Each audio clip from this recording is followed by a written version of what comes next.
ကိုယ့်ရဲ့ပုံတဲ့ဗီဒီယိုတွေကိုဒီလိုမျိုးစကားပြောနေတဲ့ကတ်တွန်းဗီဒီယိုတွေဖြစ်အောင် AI နဲ့အလွယ်တကူဘယ်လိုပြောင်းလဲကြမလဲဒီနေ့ဗီဒီယိုမှာကျွန်တော်ကကိုယ့်ရဲ့ပုံကိုကတ်တွန်းပုံဖြစ်ပြောင်းပြီးအခုလိုမျိုးစကားပြောတဲ့ဗီဒီယိုဖြစ် AI ကိုအသုံးချပြီး mobile phone တစ်လုံးနဲ့ဘယ်လိုလုပ်ရမလဲဆိုတာကိုအဆင့်ဆင့်ရှင်းပြပေးသွားပါမယ်အရင်ဆုံးဖုန်းထဲက ChatGPT app ထဲကိုဝင်လိုက်ပါမယ် app ထဲရောက်ရင်တော့အခုဝိုင်းပြလာတဲ့နေရာလေးကိုနှိပ်လိုက်ပါပြီးရင်တော့ photo ဆိုတာကိုရွေးပြီးတော့ကိုပြောင်းချင်တဲ့ပုံကိုရွေးထည့်လိုက်ပါပြီးရခါကျရင်ဒီ prompt ကိုရေးထည့်လိုက်ပါမယ်prompt တော့ကျွန်တော်ဗီဒီယိုရဲ့ comment မှာချပေးထားပါတယ် prompt ရေးပြီးရင်တော့ဝိုင်းပြလာတဲ့နေရာလေးကိုဆက်နှိပ်လိုက်ပါပြီးရင်တော့ပုံရဖို့အတွက်10မိနစ်လောက်စောင့်ရပါတယ်10မိနစ်လောက်စောင့်ပြီးဆိုရင်တော့ဒါမျိုးပုံလေးရလာပါလိမ့်မယ်ပုံရလာတဲ့အခါပုံလေးကိုတစ်ချက်နှိပ်လိုက်ပါပြီးရင်တော့ညာဘက်အောက်တောင်မှာမြင်နေရတဲ့ save ဆိုတဲ့နေရာလေးကိုနှိပ်ပြီးတော့ device လေးကို save ပြီးတင်ထားလိုက်ပါ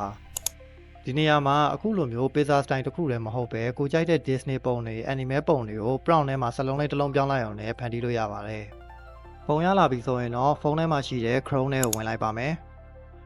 Chrome ထဲရောက်ရင်တော့ကျွန်တော်ခုရိုက်ရှာထားသလိုပဲ Hey Chan AI ဆိုပြီးရိုက်ရှာလိုက်ပါပြီးရင်တော့အပေါ်ဆုံးမှာမြင်နေရတဲ့ website ထဲကိုဝင်လိုက်ပါမယ် website ထဲရောက်ရင်တော့အခုမြင်နေရတဲ့ sign up for free ဆိုတာကိုနှိပ်လိုက်ပါ Google logo နှိပ်ပြီးတော့ကိုယ်မှာရှိတဲ့ Gmail account နဲ့ပဲချိတ်ဆက်ပြီးတော့အကောင့်တွေဖွင့်လို့ရပါတယ်ဒီလိုမျိုးပေါ်လာပြီဆိုရင်တော့ဝိုင်းပြလာတဲ့ photo to video ကိုရွေးလိုက်ပါ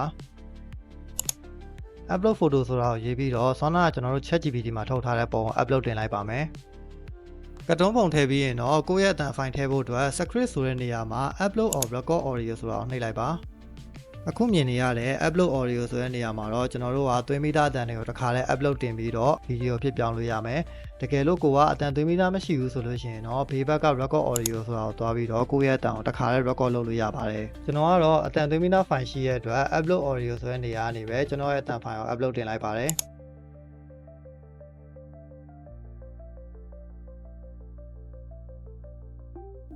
တန် file ရွေးပြီး upload တင်ပြီးရင်တော့ add audio ဆိုတာကိုထပ်နှိပ်လိုက်ပါ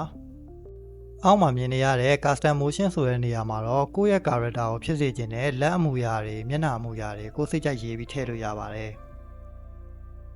ဒီဗီဒီယိုမှာတော့ကျွန်တော်တတ်မထည့်တော့ဘူးတခါလဲ generate video ပဲနှိပ်လိုက်ပါမယ်